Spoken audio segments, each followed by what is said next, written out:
Welcome to this edition of Citation. Today we're going to be talking about how to cite properly using MLA style. I'm Justin Rempel.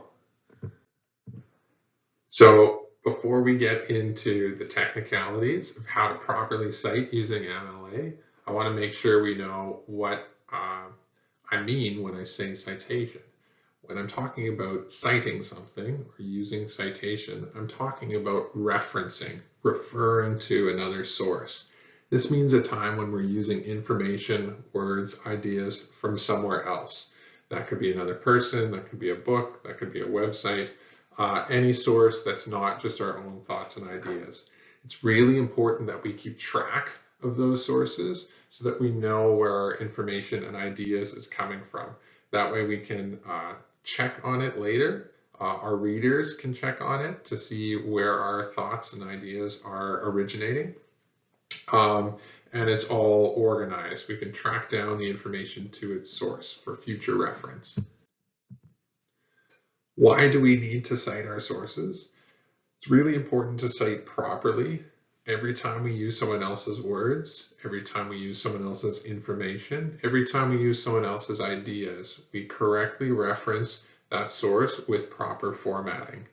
It's all about giving credit where credit is due. We're acknowledging the hard work that people have put into their research, into their writing, and into coming up with ideas. It's also about being able to track down the information to its source in the future for ourselves and for our readers. It's also about morality and good ethics. It's really important to avoid lying about where the information came from. We don't want to pretend like information is ours when it's actually from someone else. That's actually a form of theft, and it's called plagiarism. That's immoral, but in some cases it is also illegal. There are a lot of different citation styles. In this video, we're going to be focusing on one of them. It's a very common one known as MLA style. MLA stands for Modern Language Association, and it is used mostly in the cultural sciences and the language arts. So you're really likely to encounter this one when you're taking an English language arts or an ELA course. Where would we use our citation? There's two places when we're writing that we want to be sure to use citation. One is throughout the body of our text while we're writing. That's called in-text citation. So throughout our main text, every time we use words or information or ideas from another source, we stop, we pause, we take the time to acknowledge the source of that information, and then we move on and keep writing. The other place where we use this is in a Works Cited page. That's a list of all our sources, and it comes at the end of our writing. So when we're writing, we use in-text citation to show where words, information, and ideas are coming from. And there's two times when we really want to do this. One is when we're using a direct quote. This is when we're using someone else's exact words. And whenever we're borrowing exact words, we need to put those in quotation marks. Those are kind of those double apostrophes that are up in the air. And there's a set of two at the start of the quote and a set of two at the end of the quote.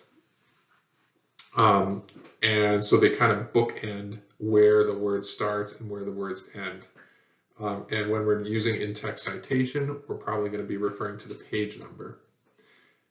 We also want to use in-text citation whenever we're borrowing information or ideas. Even if it's in our own words, we need to show that the research, the information is actually coming from somewhere else. So we still need to put in that citation into the text. How do we format this properly? Well, we're talking about MLA style. So the way that we format this looks a little bit differently than other citation styles. MLA style is probably the easiest and slickest style to use. It's very, very simple. It's very minimal. It's very bare bones. Our in-text citation is only two pieces of information. It's the author's last name and it's the page number. There's not even a comma in between. We put this information in parentheses, those are the round brackets, at the end of the sentence where we're borrowing a direct quote or information before the period. Okay, end of the sentence before the period. Sometimes there's no page number. That's often the case with online sources, and then we can just use the author's last name. If you can't find the author's last name, you can just use the name of the organization that published the material. So here's an example. Steinbeck was a master of prose and produced not just one, but several great American novels. At the end of that sentence, we have in parentheses the source of that information. It's a source written by an author with the last name Rempel, and it's from page 24. Okay, so that's what the in-text citation tells us. Now, if we want to find out a little bit more information about that source, we're going to have to go to the end of the writing to the Works Cited page. He has been named as one of the most significant American writers.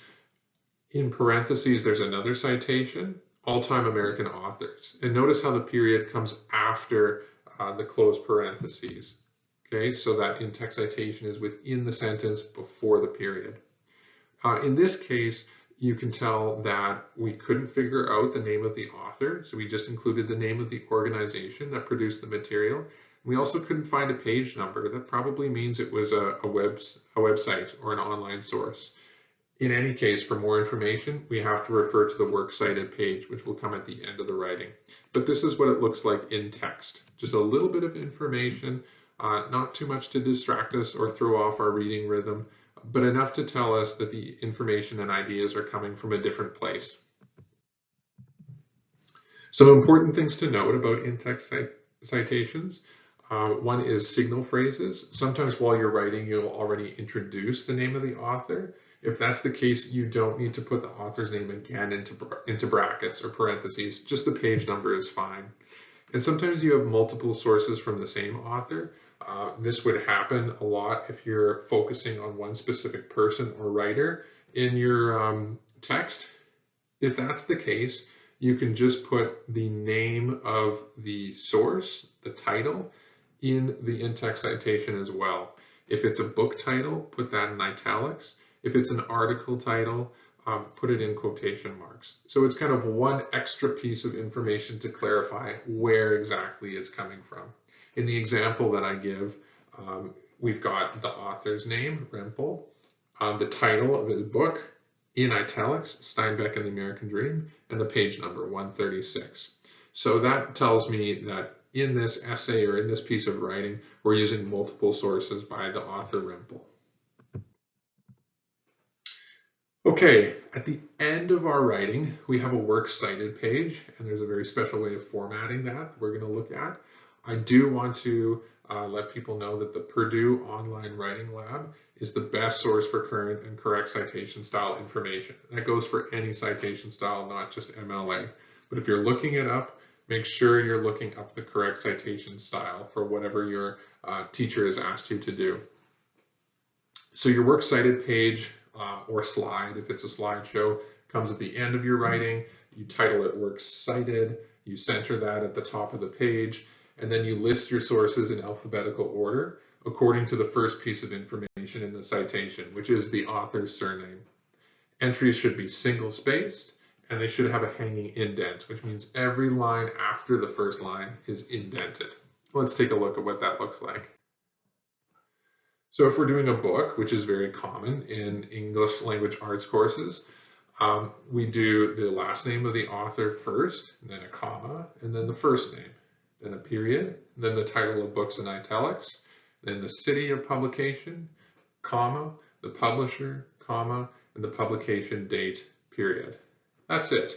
MLA is pretty simple and streamlined. Often we're using websites for our citations. In that case, we still start with the author's last name, then a comma, and then the first name, period. Use an organization if you can't find the name of the exact author. We use quotation marks for the title of the website or the article, ending with a period. We italicize the name of the website, and then we list the publisher, comma, publication date, period, the URL, which is like the hyperlink for the exact web address, and then the date of access if appropriate.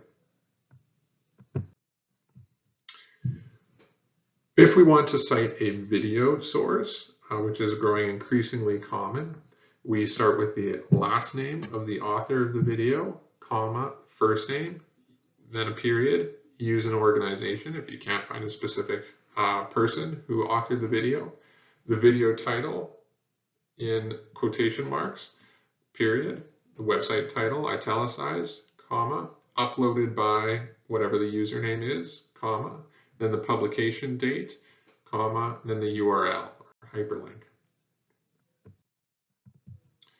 Okay, so here's an example of a sample slide. You put this Works Cited slide at the end of a slideshow. Use multiple slides if you need to. If you're writing a paper, you have a Works Cited page. And it looks like this. The citations are in alphabetical order according to the first piece of information, which is the author, their last name or organization name. There's a hanging indent, so after the first line, all of the lines are indented. Everything is single spaced. There'll be a line in between each citation entry, and all of the information is properly formatted. This way, when someone is reading your writing, they can go to the Works Cited information at the end, and they can find out all the info they need to on your sources and where your research originally came from.